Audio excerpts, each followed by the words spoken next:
अंतर आत्मा में परमात्मा में लगता हुआ सुख पूर्वक पर ब्रह्म में, यहाँ मानो कि उन्हीं की बात हो रही हो ना। अभी हम उनका वृत्तांत ले ही रहे हैं पितामह का, और भगवान उन्हीं की तरफ मानो इशारा कर रहे हो कि पाप रहित योगी इस प्रकार निरंतर आत्मा में परमात्मा में लगता हुआ सुख पूर्वक पर ब्रह्म में प्राप्ति रूप अनंत आनंद का नित्य अनुभव करता है। वो नित्य अनुभव में उसमें कई परमात्मा के आनंद में रहता है। उस योगी का आनंद इतना बड़ा है, जो भगवान का भक्त है, जो भगवान का संत है, जो भगवान के आश्रय में रहता है, जिसने अपने हृदय में ईश्वर का प्रागट्य कर लिया है। कबीरदास जी, सूरदास जी, मीराबाई, नरसिंह मेहता, ये सब बड़े बड़े कौन थे? इन्होंने अपने हृदय में उसको प्रकट करा था ईश्वर को। ये उनके आनंद की भगवान बात कर रहे हैं कि उनका इतना महान आनंद रहता है, वो नित्य युक्त ईश्वर में रहते हैं, वो उनका नित्य आनंद रहता है, नित्य संयोग रहता है ईश्वर में, और इतना आनंद रहता है उनका। जैसे कि तुलना कर रहे हैं ये गीता जी, तुलना कर रहे हैं भगवान, जैसे कि मनुष्य लोक में राजाओं का आनंद,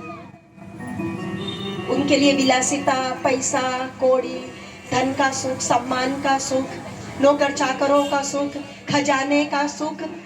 सब तरह के सुख एक राजा को रहते हैं ना। तो मनुष्य लोक में जैसे राजाओं का सुख,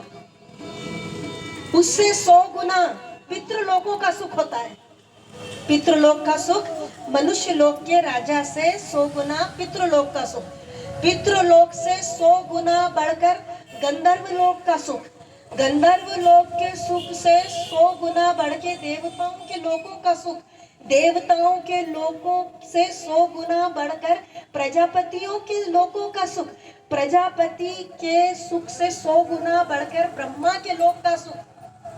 और उस सारे सुख को पीछे करता हुआ ब्रह्मवेत्ता का सुख,